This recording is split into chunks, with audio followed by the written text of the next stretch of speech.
Good afternoon. My name is Farah Guerrero. You are listening to the Blue Hour on CITR 101.9 FM in Vancouver. And I have a wonderful guest today, Dr. Jaymie Matthews. But before we begin, I would like to acknowledge that we are broadcasting from the traditional, ancestral, and unceded territory of the Musqueam people. I also want to acknowledge the Hunkaminam language. Years ago, I studied Hunkaminam when it was first offered at UBC through UBC Linguistics in partnership with the Musqueam Nation. And today it continues to be taught at UBC through the First Nations and Endangered Languages program. So if you are a UBC student, you can have the privilege of learning this beautiful language. Today on the Blue Hour, it is an honor to welcome back Professor Jaymie Matthews. He is an astrophysicist, an educator, science communicator, and one of the key figures behind MOST, Canada's first space telescope, launched in 2003. Professor Matthews is an astroseismologist as well, someone who studies the subtle vibrations and oscillations of stars, and he has spent decades helping people understand the universe, not through intimidating jargon, but through humor, imagination, and very human analogies. In 2006, he was appointed an Officer of the Order of Canada for his contributions to astrophysics and space research. And he has also received many other awards, but including one at home at UBC, which includes UBC's Killam Faculty of Science Teaching Award. He's our returning guest. I had the pleasure of speaking with him years ago when the Blue Hour used to be called Prof Talk. And I remember also bringing my son to his office when my son was quite young, and later taking both of my children to one of his public lectures at the Museum of Anthropology. There's always a sense of a wonder around Jaymie Matthews, the feeling that science is not distant or abstract, but alive, imaginative, and deeply human. And today I want to speak with him not only about stars and planets, but really about a remarkable life in science, launching a humble Canadian telescope into orbit from northern Russia, witnessing the moment when science fiction slowly became science fact, and helping generations of people feel connected to this incredible, vast universe. Jaymie Matthews, thank you so much for coming in to the studio today. It's nice to be here. I don't know if I'm what you said, but I'm here. You are here. Yes, indeed. Too late now. Can't go anywhere. I got you. And this is a new studio for both of us, really. That's true. It's quite nice, isn't it? It is. We even have the outdoor view. Yeah. We're in the AMS Nest, bottom floor, in what used to be called, when I was younger, the Student Union Building. It's the AMS Nest now. And but we are in for a great conversation, Jaymie, because I remember it vividly before, and I expect we're going to have a lot of fun today, as we always do.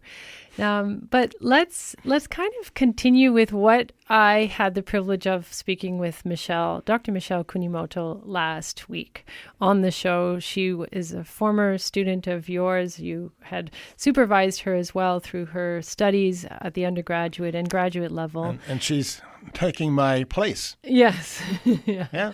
And in a real way. Yes. In a real way at UBC Department of Physics and Astronomy professorship there. Now, but you were born, like myself and in many ways Michelle as well, but you were born even earlier, just a tiny bit earlier than, say, me. Thanks. Yeah.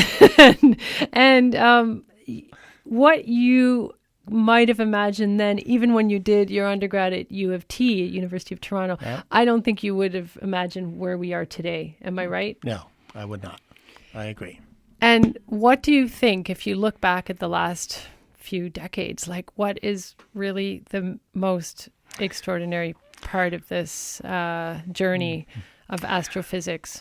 Well, this is interesting because I had a talk for the Plebec last year saying, what would astronomy be like 100 years from now?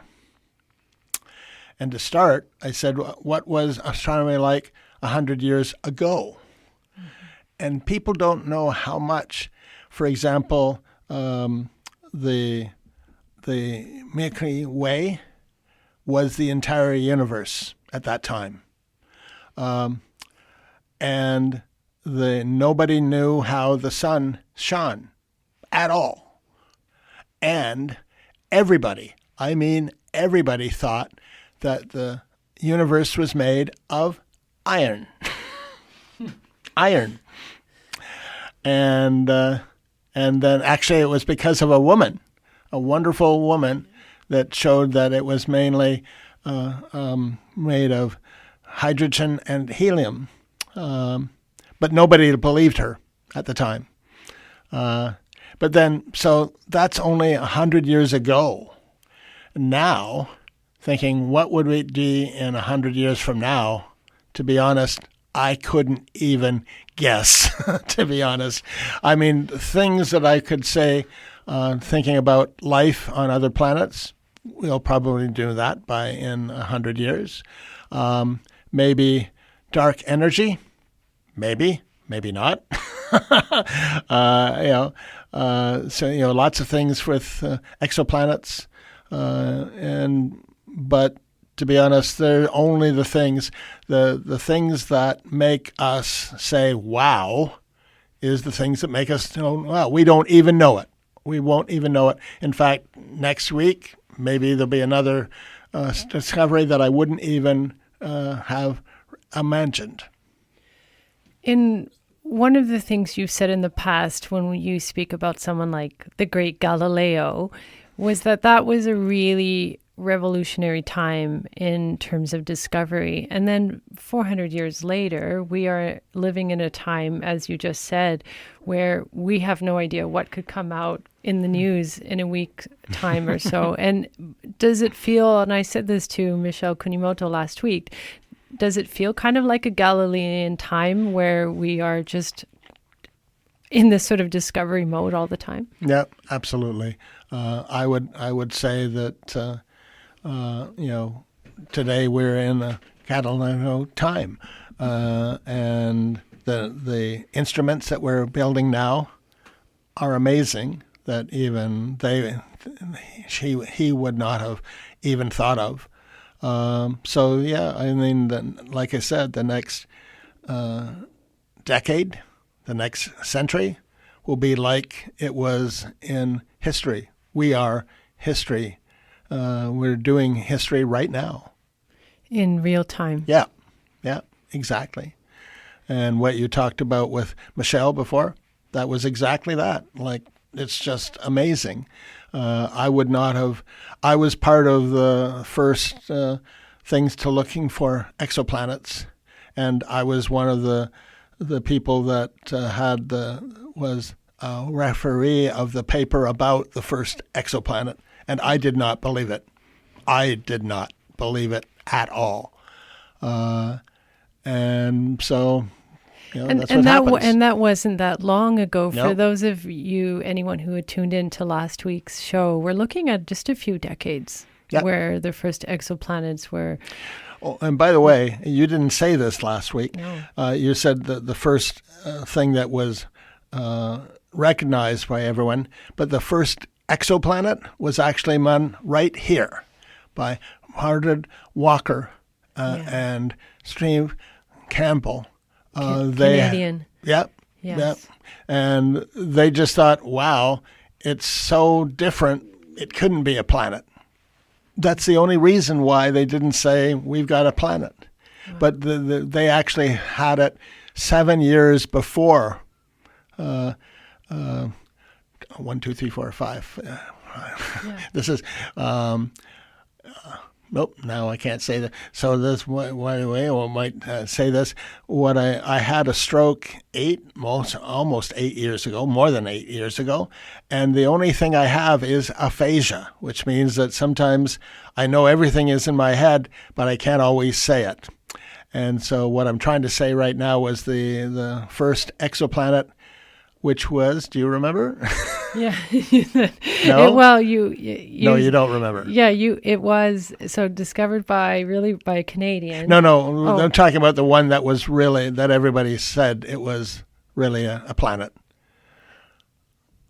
Yeah. Yeah. I can write it down. Yeah. I just did my research last week. It was mid-90s. 20, 30, 40, 50, 51. Pegasus. 51 Pegasus. That's the one. Yeah. And that was a Canadian. No. This is the one that I had mentioned last week. Yes, that's However, right. there's another one that you really... That's right. Yes. That's right. So the Pegasus is getting all of that. And that was it a French astronomer? French Yeah. and Swiss. Swiss. It was Swiss. Swiss. Oh, dear. Well. And they got the Nobel Prize, by the way. Did they? Yes, they did. Oh, dear. Well, it was interesting because actually there was things about, there are lots of people that could be Nobel Prize winner, and two of them were right here. Gordon Walker. Would have been one of the things. And when they said it, they talked about him before they talked about that. But anyway. Well, we are going to get a bit of Canadiana today. We are both proud Canadians, but there has been some really wonderful things that Jaymie Matthews, as we'll talk with you, just really was part of in this part of our Canadian history where we can be really proud that this Canadian space agencies and astronomers like yourself were really pioneering many of the things that, as we talked with Michelle last week, you're continuing to do. So we're going to get into that. But just before, I want to ask you something very quickly about the idea that science fiction becomes science fact. Yes. I don't know if those were your words exactly. Yes. I think I did steal them. But that just words. sounds really good. They were my words. They were. Yes. And so tell us what that means to you, even now. Well, it's interesting when you think about it, because like thinking of science fiction, I'm a movie buff, really big. And so, of course, one of my favorite movies is 2001. By the famous Stanley Kubrick. Yep. Who my younger son absolutely loves. Excellent. And when it came out, you know when it came out? Oh, are you trying to remember? Yeah, this was a long time before 60s, I think. 64. No, 66, 7, 8. Okay. 1968. Yes. One year before we went. You were to the about moon. 10 years old. Yes, that's I right. think. That's exactly. But in that thing, it was good. From 2001, it would have been what we would be doing at that time, and that's what I thought we were. Way. No. And the reason why was because like everybody stopped after they went to the moon, and they kind of stopped because nobody really wanted it anymore. No, it wasn't any political reason. There was no economic reason. There was no Cold War. Yeah, exactly. Space race. Exactly. Yeah. Well, there was still a kind photo, of. but but anyway. Well, and yes, so, no, that was Cold War Yeah. during the movie. But everybody just stopped. But by the 2000s, it wasn't. You're right. No, that's right. But it would have been. Had we gone the same thing as they did at the time of the movie, we would have been there. But we're not. And now we're going back to the moon, finally, after all this time. So in some sense, science fiction is still science fact. We're still counting up to 2001, even though it's a lot later after that. So I'm happy that I'm thinking about 2001 because it still gives me a dream that we can do that. But now it's even more, now that I'm younger or older, something like that. I realize that maybe it's not so simple. Like to get other people to Mars, not going to be easy, not at all. I think Elon Musk is totally bonkers. Really. No, he's just bonkers. And I'm realizing it is really hard. Yeah. And maybe, I'm just saying, maybe not. Maybe we'll never go there. I don't know. But now I'm thinking about that. Now, I've been working for this for a long time, and I'm realizing, wow, maybe some of science fiction will never be science fact. Maybe. Mm-hmm. But it is so interesting to me. I do write fiction, not science fiction, but I think after the last couple of weeks, I should think about it with you guys. It is really interesting to think how human imagination and how reality can unfold in ways that we would never expect. Yeah. And to be honest, as I said before, the next big discoveries, we don't even know. And so in that sense, science fact is beyond science fiction, really. We would have never done this. Like the fact of how we look for exoplanets, nobody would have thought that before. Like, really? Like looking outside. Everybody, by the way, I don't have a cell phone ever, but everybody else has a cell phone. But could you have thought, like if you're seeing in 1960, that everybody would have something and they would be, on type? Really? One finger. Yeah. Like, really? Like, if you'd said that, everybody would say, what are you talking about? Like, no. And so sometimes it's just interesting how that the universe, actually, everything goes in other directions that we just can't imagine. Well, it's just like Kubrick's movie and even, Star Wars, Star Trek, when they're talking to each other and seeing each other. When I grew up in the 80s, I remember thinking that was just crazy, right? But now we see each other through FaceTime and many other things that it's so normal. But we forget that was never even in our imagination as something actually possible. Yeah. So I like that. Exactly. But let's dive go to Russia. I told you I wanted to go to Russia, northern Russia. Okay. I want to talk about what I think, and correct me if I'm wrong on this, but I think it's one of the most exciting chapters potentially of your life. If I was in your situation, I would think it was exciting because I called you an astrophysicist, and yes, your title is also extraordinary astro-seismologist, but I think you're also a rocket scientist. Yes. And there's some real backing to that.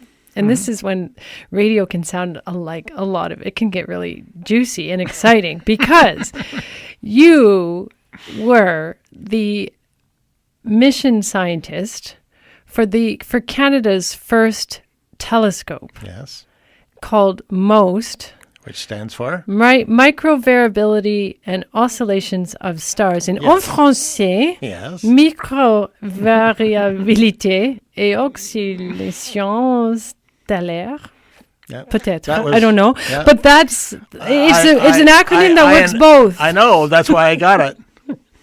In both languages. There was a lot of time went to get that acronym, remember. Because I heard from Michelle last week, you guys like acronyms. Yes. But this one works in both languages, so it's really Canadian. That is true. We have to be proud of that. Yeah. Now, you were in northern Russia. Yes. On June the 30th, 2003. Just one day before Canada Day. That's right. I didn't think about that. I was thinking more about whether or not it was 24-hour daylight. Was it that? Like, were you that high up? Yes. Yeah. Yeah. And so you're like in, just after summer solstice, you're launching. Yeah. So I've been there for a month and a half. Yeah. And without ever seeing a star other than the sun. Yeah. But you were launching a telescope in order to see stars. That is true. That is true. I love that.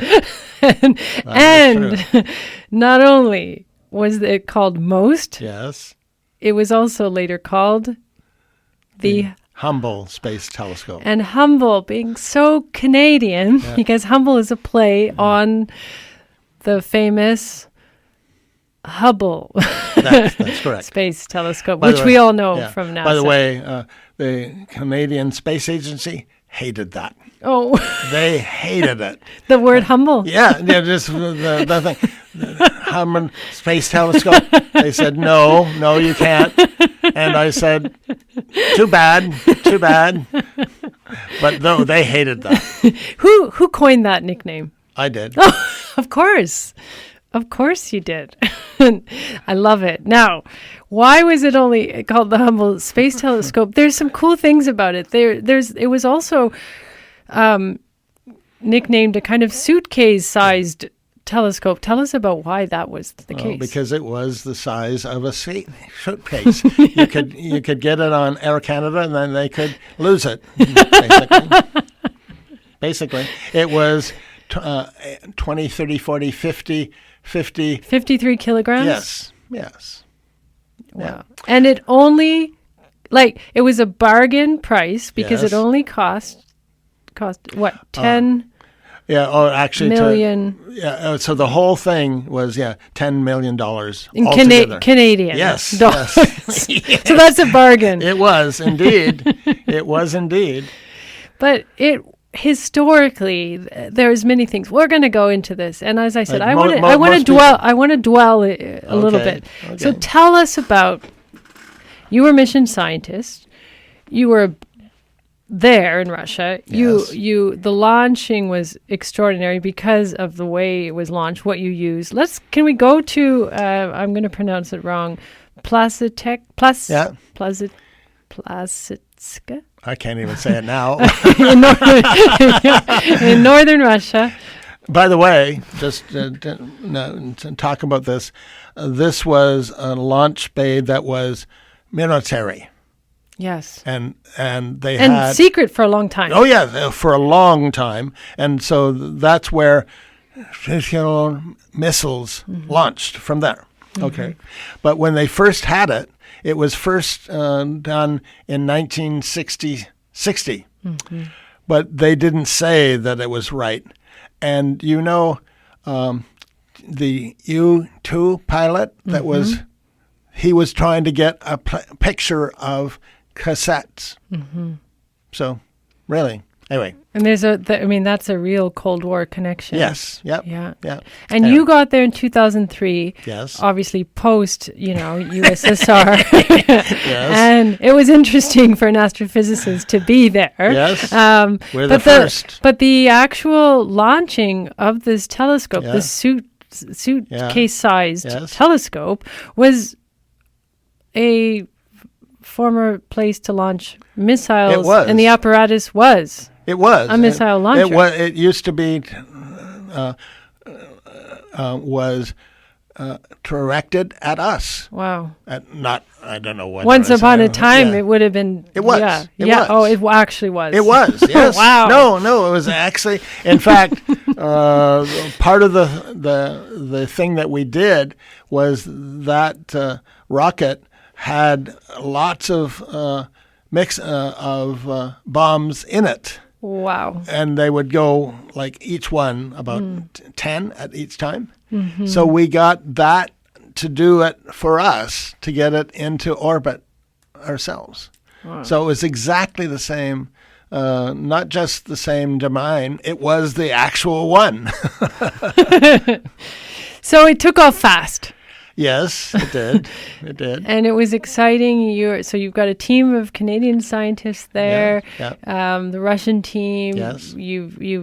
What happens? It just blasts off. Yes. 10 minutes, it's gone. Yeah. More or less. Pretty And then much. you've got to wait about 7 hours or so until you can start reading signals. Is that right? Yeah, that's right. And then it's So we this didn't grand know, moment. We didn't know whether it would be good or not until about actually 8, 10, 11 hours later. Oh, wow. So 800 kilometers north of Moscow, just for people to know. That's right. That's where it was. And now this is a really exciting time because MOST is the first Canadian telescope and it has a purpose. But this is a purpose of science, right? This is about research, science research. So tell us about what you and your team did, and then what you started to quickly generate in terms of discovering information that the telescope was bringing back to you. Okay, so as you said before, I'm an astrophysicist, astroseismologist, and it's really hard to see that, especially from the Earth. So I've been looking for 20 years from the Earth to try to see that without any success at all. And I realized, as did everyone else, that if you can get out of the atmosphere, then you can see it, maybe. And so there are other countries that were doing that with really more expensive things. And then I decided there was a company, a small company that was out of U of T, that said, "Hey, we've got a thing that we can do this for a really small satellite and look at one place and not get anywhere to drift at all." And they said, "So we want to do something with it. What could you do?" And finally, I said, "Well, like what I need to do is with this kind of thing to do photometry, this would be wonderful. We don't need a big telescope. We just need it up in space." And that's what we did. And the Canadian Space Agency said, "Okay." And so we were the first out to get there. Other people are still doing that. But we were the first. And then because we went and it worked, it actually worked, then Kepler was why it was. Before that, Kepler was saying, I don't know, I'm not sure it's really right. And then we did it at a small cost. And then they said, "Oh, okay." And so basically that's part of the reason why Kepler was up, is because of MOST. And what about the Kourot mission from France? That was a few years after yours. Yeah, it was the same. It's all part of the same. Yeah, so they were going for the You've same got MOST, thing. Kourot, Kepler, and TESS. Yep. And then the soon-to-be Roman one very soon, in a few months. Telescope. So it's all part of the same. But we have to be proud of the fact that as we Canadians... were the first. Canada was the first to do this. Just to tell you what it could do. So what we were doing was thinking about how a planet like the sun goes in and out like a balloon, kind of, but it doesn't change its brightness very much. And so what we did with MOST was a thing that if we were looking at the Empire State Building, and all the lights were out and all of the windows were open, you could get it less bright by a millionth of the thing by having one person by one window and get one shade down 2 centimeters. And we could do that. And that's one of the kinds of images that, Jaymie, you do so well, is you bring it to a picture. So if everyone heard that, just imagine that, just how that small change in light is what this telescope was after, right? And by the way, what this means, by the way, is if it was a planet the size of the Earth around a star like the sun, that would be that. That's how you would detect that. Yeah, that's right. So we were actually the first person to do exoplanets as well. The only problem with compared to TESS was that we could only see bright stars, and so it turns out there are not that many stars that we could see that would have exoplanets that would be big enough for us to see. So we did, but that wasn't really the first thing. Originally, exoplanets were not part of our the most, and then it became more, and then it became half the science was exoplanets. So in many ways, it's sort of like Michio Kunimoto's interest in rogue planets, which TESS wasn't designed for, but she's using the data in that way. That's right. So very similar. So I think for all of you who are listening, I think studying astrophysics is quite cool because there are all of these discoveries within discoveries and byproducts, of invention and innovation. You can tell it's a field that really feels out of this world when it comes to its limits of imagination and possibility. Amazing. That was 23 years ago. Does it feel like yesterday if you were to think about that moment? Or has so much happened that does it feel like more like a pioneering time? It depends. I mean, I can remember it very well, but it has been more than 20 years, and science has been forward, and most was wonderful, but now it's not. There are other things that do it even better than most was, so... I liken the idea of that experience, and I don't know if it's just something that I felt when I thought about you being there in northern Russia, watching this being launched, this beautiful first Canadian telescope, sort of like to a marine biologist that goes into the deep ocean, so they spend a significant time of their lives in places like a university, like the University of British Columbia where we are, but they also get to go into their element, right, into their depths of their research. And I felt that could be probably the most exciting moment for an astrophysicist, to have that real connection. I mean, similar to Michio Kunimoto even working with NASA in her recent research with MIT, but that has to be very satisfying and rewarding. I agree. Yeah. So let's turn to something else. Let's talk about this idea of astroseismology, because that's... Like, is it really about listening to stars? Is that are we feeling like when you what is it? It's about pulsations and exactly. Yeah. So thinking about the sun, it's like a big bell, and if you strike it the right way, then it vibrates, and it turns out for the sun, there are about 1 million different frequencies of vibration. And that means that we can now do seismology of stars. And we can find out what is it inside. Because before that, we had no idea. We really didn't. Everything that you see from the sun is from the first 100, 200 kilometers. That's all. Yeah. That's the only thing. Inside of that, no.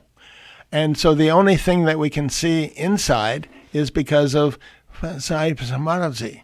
And so we did this for the sun, which was good. And then I wanted to do it, and other people wanted to do it for other stars. And that was 20 years. And then finally we got into space, and then it was wonderful. And so things like Kepler, for example, one of the other things about Kepler is not just exoplanets, but looking at the vibrations of stars. It was wonderful. It was really wonderful. So I would say that half of the science from Kepler was not just exoplanets, but the stars themselves. Now, for those of us who might have experienced the wonder and awe of being in front of the Aurora Borealis. Yeah. I happen to be in one of the best places. I know you were there too, in the Northwest Territories. Yeah. It was minus 50. I think your experience was minus 60. It was on my husband's 50th birthday. So it was a really good experience. Now, that is the flare, right? That is maybe the closest feeling we can get as human beings to that the sun has this energy and liveliness beyond this simple stargazing that we can see. But there's something that gives us a sense of that listening in a weird way. Because they do feel like they're dancing, don't they? It's because of the magnetic fields. Yeah. Magnetic fields. Yeah. And that's why you get the aurora. But it's about the sun's flare. Like yes, it can, and that's now, right. That's right. From what I understand, with whether it's any of these telescopes, they can. When you look at, let's say, you find a younger star, right? It might show more of that, and that's going to give you a sense of not only information about our star, the sun, but also maybe what our sun might have been like in its earlier infant. And also to think about life around other stars. When a star is not very massive, then it was there for a long time, but also there are lots of flares, and it's not always good for people on a planet with flares. So one of the problems is, would life be okay on a planet around a star that has lots of flares? We're not really sure. We're starting to do this now with Kepler and TESS and other things. Yeah. But that'll be the first time to say, well, maybe yes, maybe no. I guess what's exciting about astronomy is you astrophysicists have access to all this information, but we as human beings, just as normal we're types, also human beings, by the way. Yes, I know. just to say. You are. No, you are. But and a different, I would say, you have a inside knowledge that we normal human beings don't have. You have. But what we share is the fact that we can equally look up at the sky. Yes. And now since Kepler, the Kepler age, and TESS, and as we keep going, we can find a star that we can see with the human eyes, and know that there could be, or there is, a confirmed planet orbiting that star. Absolutely. In the same way that when we can see the Northern Lights, and sometimes in southern British Columbia, we're lucky, we can see them, we can understand the kinds of things that you see and study, which I think makes your field actually quite accessible to everyone and exciting. Which I want to say, one thing about you, Jaymie Matthews, is that you are a person, that one thing that you bring something that's really quite complex, and you use wonderful human analogies, thank you. and I think part of your legacy is that you're a wonderful science communicator. And you can teach us about even someone like myself who has no science background, and make me understand a tiny fraction of what you do, and I shouldn't say normal. That was not politically correct. I was born in 1977. We used to say normal hearing, not normal. That's not right. That's okay. But it's to just say astrophysicists are definitely admirable people. I would, and I meant to say it in a positive way. Yeah, no, understood. It's actually interesting thinking about that, because one of the best places on the Earth to do astronomy is in Hawaii. And the largest volcano in the Earth is in Hawaii, and we have them on telescopes on that. Now, because of First Nations in Hawaii, they're looking up and you can see the telescopes, and they're saying, no, that's a sacred site, so we don't want that. And so now it's still doing in court, but it might be that they might say you will never ever do another telescope on that on that mountain ever again. And so we're astronomers are the bad ones in this sense. And I can understand why. I understand exactly what they're talking about, even though when it was doing, we did this with the First Nations, so it was doing before. But the one thing we have to remember is that this is the best site on the Earth, And if we don't have that anymore, we're just saying half of the sky, bye. We're just, no. I mean, we'll have other observatories, but nothing as good as Mauna Kea. And so we have to think about that as well. But sometimes we're the bad guys. Now, close to where I live in Whistler, and there's a lake called Pavilion Lake near Marble Canyon. So for those of you who want to plan a beautiful road trip this summer, it's about 45 kilometers north of Lillooet. And it's a gorgeous lake, and it has been the subject of research about trying to understand the earliest stages of life on Earth. Now, in one of your lectures, you speak about Guerrero Negro, which I liked because that's my married name, last name now, and in the Baja, California, where scientists studied microbial communities that may help us understand ancient life on Earth. What they call these microbial mats, which are billions of years old. But, you know, this seems like a diversion, but it's not, because this actually also relates to your work as an astrophysicist. Am I right? Mm-hmm.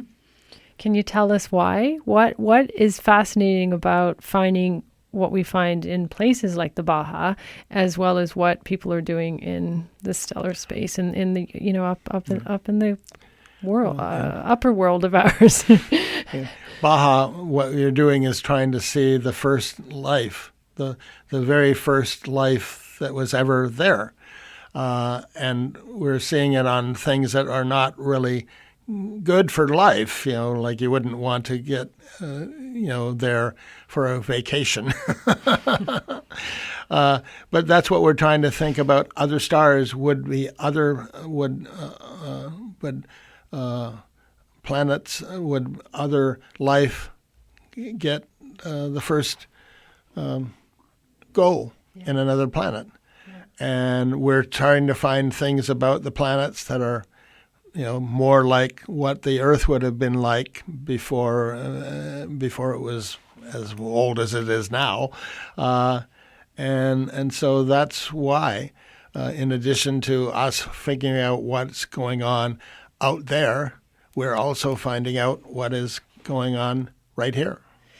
And, it may not seem like a connection, but it is. And it makes us feel even that much, I think, more connected to those other worlds above us, right, at night. Agree. So finding like this one lake that we were fascinated about, and it has this kind of strange color. And, we'd read about how Science fiction. it feels like science fiction, and yet that microbial world can give us pieces of a puzzle about understanding our origins. Absolutely. And so the universe above, like everything we see above, even these stars that you're finding that have these planets, that depending on whether they're rogue planets or they're exoplanets, sometimes you even allude to the idea that these stars can be in a like you say our sun is middle-aged, right? And then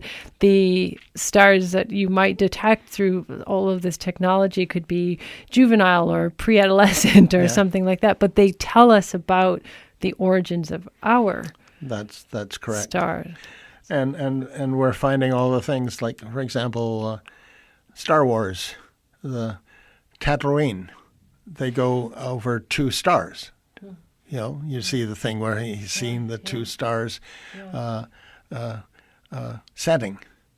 We have it now. Yeah. We've seen like now hundreds, no, maybe not hundreds, but dozens of those planets.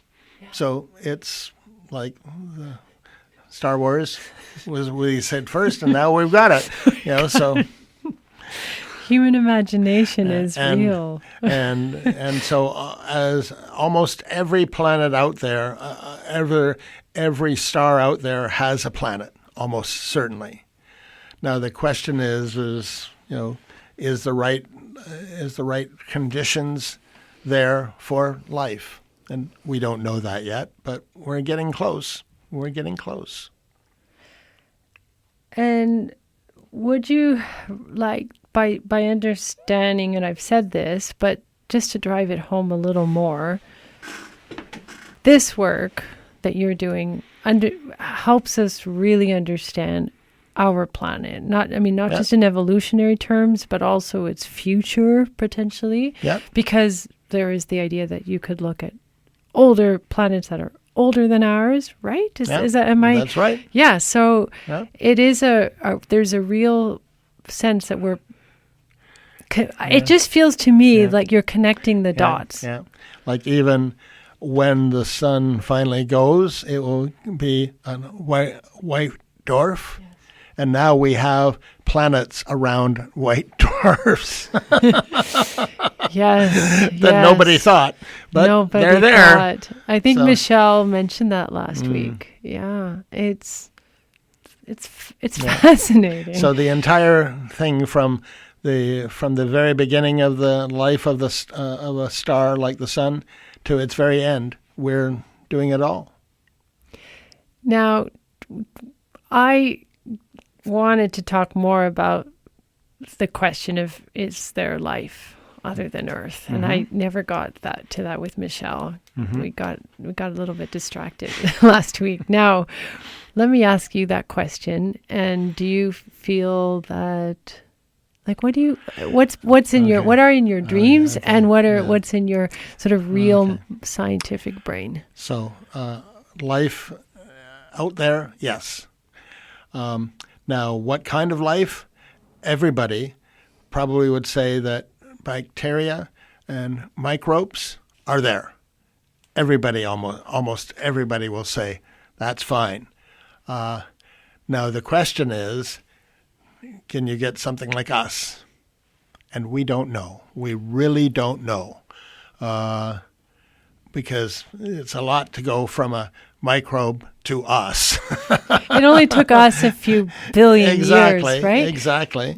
And maybe there was, but then they're gone, and then another one will get back. So it is possible, by the way, that maybe that in our entire Milky Way galaxy, we're the only ones.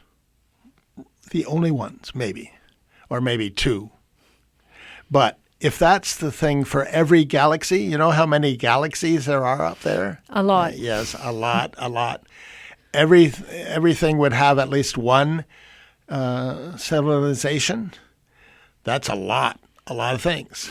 The only problem is that now it's not Star Trek with another thing being like a few light years away. It's billions of light years away. So who knows? Maybe we'd never get to know them.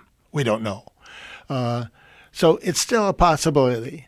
But I think most people would say that, yes, there is life.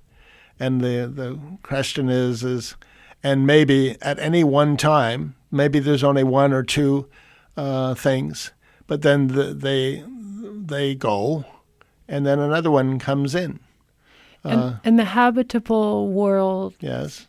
Worlds Observatory, which is hoping to launch somewhere in the 2040s. Yeah.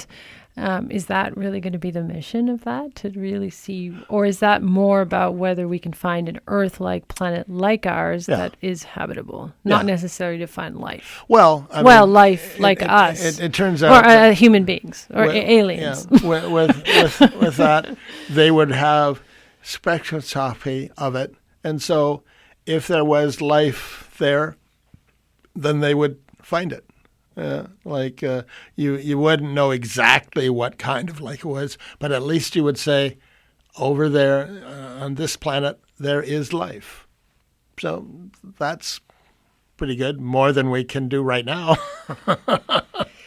And you know about the 2020 gathering of astronomers. Were you part of that? That just made, because it seemed like there's a consensus every 10 years that astronomers get together and they try to sort of see it's every 3 years. Every 3 years? Yes. Oh, dear. Okay, every 3 years you get together and you decide what is really where the money should be spent, No, or what should be really. the next big project. Well, we like that, but governments are the things that say that. So but we do things. For example, the fact that Pluto is not a planet. Yeah. I was there. You were there. Yes. I remember that. Remind me. Was that where was that, in Europe? Yes. Yeah. In Prague. Prague. Yeah, I remember reading that. So I was there. When Pluto wasn't. And how did it feel to see Pluto demoted? It was fine, to be honest. To be honest, I didn't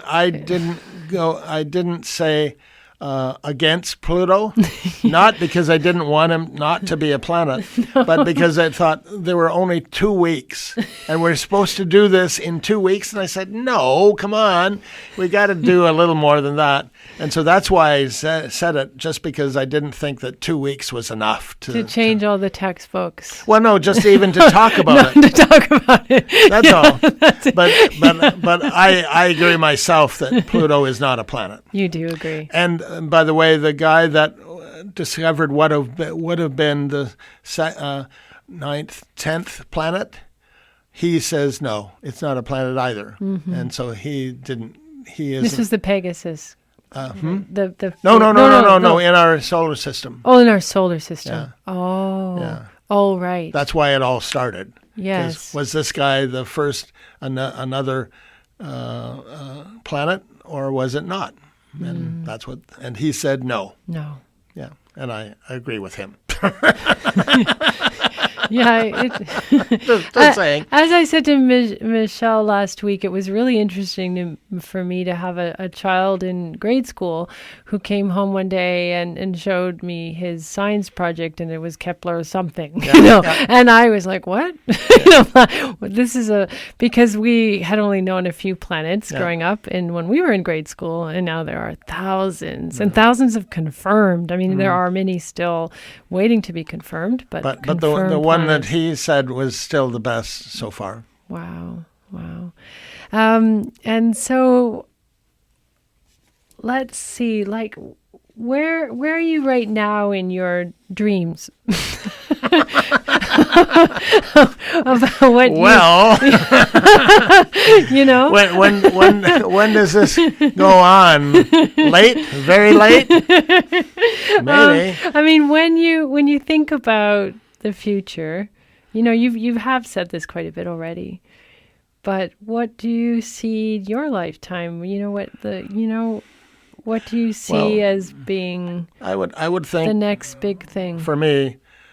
Even before I I die, I would think that maybe there would be life like that somebody would find life on another planet before I die.